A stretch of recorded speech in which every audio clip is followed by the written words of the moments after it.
शिव महापुराण की कथा कहती है पुरुषोत्तम मास चालू हुआ है, अधिक मास चालू हुआ है। 5 चीजें अधिक मास के महीने में शिव जी के लिए आप करिए।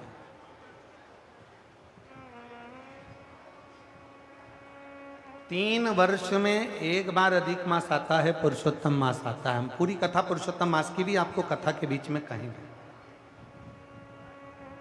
इसलिए पुरुषोत्तम मास में जो कथा चल रही है 3 जगह पर, एक जगह करनाल में हो जाएगी, इसके बाद में फिर दुधाना गांव में महाराष्ट्र में हो जाएगी, फिर एक ऑनलाइन हो जाएगी। ऐसी तीनों कथा हमने अधिक मास पार्ट 1, अधिक मास पार्ट 2, अधिक मास पार्ट 3, इस नाम से हम इस कथा को दिए। पूरे पुरुषोत्तम मास में, अधिक मास में आपको 3 कथाएं हम श्रवण कराएं, बाबा की कृपा हुई तो। और उन तीनों कथाओं का क्रम, शिव को कैसे रिझाया है। 5 चीजें धारण करो। आज 17 मई से अधिक मास प्रारंभ हुआ है, जो 15 जून तक चलेगा। इस 15 जून तक के अधिक मास में 5 चीजें अपने अंदर धारण करना है। पहले नंबर का, शिव जी को 1 लोटा जल सुबह से लेकर शाम तक के बीच में कभी भी चढ़ाना जरूर। दूसरा, शंकर जी के मंदिर में या बेलपत्री के नीचे या तुलसी के क्यारे के पास में एक दीपक अवश्य लगाएं। चाहे सुबह लगाएं, चाहे शाम को लगाएं, तुम्हारी मर्जी पड़े तब। दीपदान जरूर करो, जल जरूर चढ़ाओ। तीसरा, एक बेलपत्री को रख लें और उसी बेलपत्र को पहले दिन से लेकर 17 मई से लेकर, अधिक मास के पहले दिन से लेकर अधिक मास के आखिरी दिन तक 15 जून तक एक ही बेलपत्र को एक कागज में या किताब में उसको रख लें। उसको रोज शिव जी को समर्पित करें। श्री शिवाय नमस्तुभ्यम बोलकर अपनी कामना करें। वापिस उठाकर उसको अपने किताब में रख लें। फिर कल वापिस समर्पित करें, फिर वापिस रख लें, फिर वापिस समर्पित करें।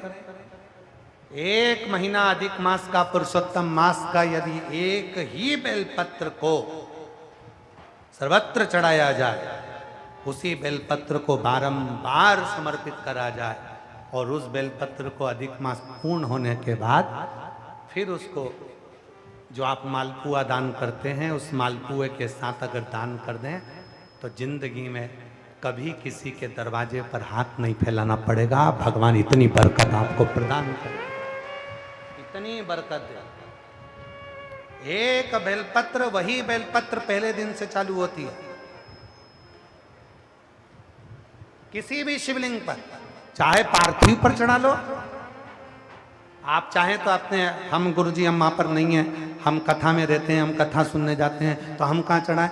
एक कंकर उठाओ, पार्थिव पे चढ़ाओ। पेड़ के नीचे पार्थिव बनाया, उसी पे चढ़ा के रख ली। फिर उसी को बेलपत्र को, उसी बेलपत्र को बारंबार पूरे अधिक मास के महीने में 1 महीने तक उसी बेलपत्र को चढ़ाना है, उसी को रखना है। फिर आखिरी दिन जो अधिक मास पूर्ण होगा, उस दिन उस बेलपत्र को मालपुए पे रखकर शिव जी को चढ़ाकर लेके आना पहले, फिर मालपुए पे रखना और उसको रखकर फिर भगवान उस मालपुए को तुम दान। मालपुआ दान नहीं कर सकते तो तुम बतासे दान कर दो, पर मीठे के साथ उस बेलपत्र को दान किया जाता। बतासा है, मिठाई है, कोई 33 कोई भी सामग्री 33 जो मीठी हो वो रखकर आप दे सकते। कभी किसी के दरवाजे पर कितनी भी मुसीबत आ जाए, कितना भी दुख आ जाए, कितनी भी तकलीफ आ जाए, कितना भी कष्ट आ जाए, कितना भी कष्ट आ जाए, आपको किसी के आगे हाथ नहीं फैलाना पड़ेंगे। लक्ष्मी की व्यवस्था स्वयं मेरा कुबेरेश्वर महादेव, मेरा महाकाल राजा, मेरा विश्वनाथ स्वयं एक बेल वही चलती। 5 चीजें करना है आपको। पहले नंबर पर जम के बोलो जल, दूसरे नंबर पर दीप, तीसरे नंबर पर बेलपत्र, चौथे नंबर पर भगवान शंकर के मंदिर में नंदी के दोनों सींगों के बीच में से शिव के शिवलिंग का दर्शन।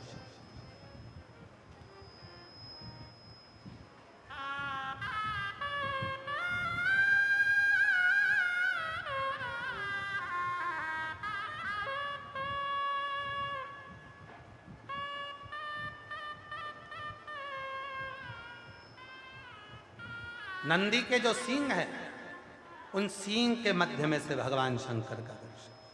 क्यों? किस लिए? अगर पुरुषोत्तम मास में, अधिक मास में हम नंदी के दोनों सींगों के बीच में से शंकर के शिवलिंग का दर्शन कर लेते हैं तो अपने अंतिम सांस तक शरीर के अंदर कोई बड़ी बीमारी कभी नहीं आती, कोई गंभीर बीमारी कभी नहीं, क्योंकि ज्येष्ठा का अधिक आया है। ज्येष्ठा का जो अधिक होता है उसमें अगर सींग, दोनों सींगों के बीच में से शिव के शिवलिंग का दर्शन करिए, शरीर में कभी कोई बड़ी बीमारी, ऐसी बीमारी नहीं आएगी जिसका इलाज है ही नहीं। रोगीले होकर, कष्ट भोग कर शरीर को नहीं त्याग, बहुत बड़ी बीमारी के साथ शरीर का त्याग नहीं करो। चौथा और 5वें नंबर पर भगवान शिव के मंदिर में, भगवान शंकर के मंदिर में या शिव कथा में या जहाँ हो वहाँ प्रदोष काल में, प्रदोष का समय, सूर्य डूबने का समय जब हो उस समय पर 5 बार 7 बार या तो पंचाक्षर मंत्र नमः शिवाय या षडाक्षर मंत्र ओम नमः शिवाय या श्री शिवाय नमस्तुभ्यम का जप। 5 बहुत, ये 5 अधिक मास में शंकर की 5 चीजें धारण कर लो। उसमें सबसे ज्यादा जरूरी जो है जल, दीप, बेलपत्र वही चढ़ाना, वही लेकर आना। कभी कभी हाँ, यदि घर के बच्चे ज़्यादा बीमार रह रहे हैं, उनको सांस की प्रॉब्लम हो रही है, सर्दी खत्म नहीं हो रही, निमोनिया हो रहा है, बार बार उनको कफ जम रहा है, तकलीफ हो रही है, तो पीपल का छोटे से छोटा पत्ता लीजिए और एक बेलपत्री का पत्ता लेकर दोनों पत्र को अधिक मास की 7वीं के दिन शिव जी को समर्पित कर दिए। पिपलेश्वर महादेव का नाम लेकर उसको समर्पित करिए। उन दोनों को उठाकर लेकर आ जाओ। उन दोनों को जहाँ बच्चा रहता है उस घर में किसी भी स्थान पर उसको रख दीजिए। उसकी जो कफ जमना है, जो निमोनिया है, वो धीरे धीरे समाप्त होना प्रारंभ हो जाता है। 7वीं तिथि अधिक मास, इसके सिवाय नहीं होगा। वो अधिक मास के सिवा वो हो ही नहीं सकता, केवल अधिक मास। अधिक मास की 7वीं तिथि को पीपल का पत्ता, छोटा ही बेलपत्र का पत्ता समर्पित किया। नाम लेना है पिपलेश्वर महादेव। क्या नाम है? जम के बोलिए जरा, पिपलेश्वर महादेव। हमने पहले भी कथा में कहा, एक है कुंदकेश्वर महादेव, जो दवाई नहीं लगती, कुंदकेश्वर का नाम का स्मरण करो। कफ शरीर में, निमोनिया, सर्दी, इसको समाप्त करने के लिए पिपलेश्वर।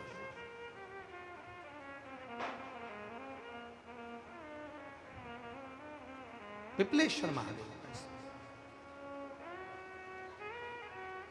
शिव कथा का पार्वती मैया का ये पवित्र चरित्र कह रहा है।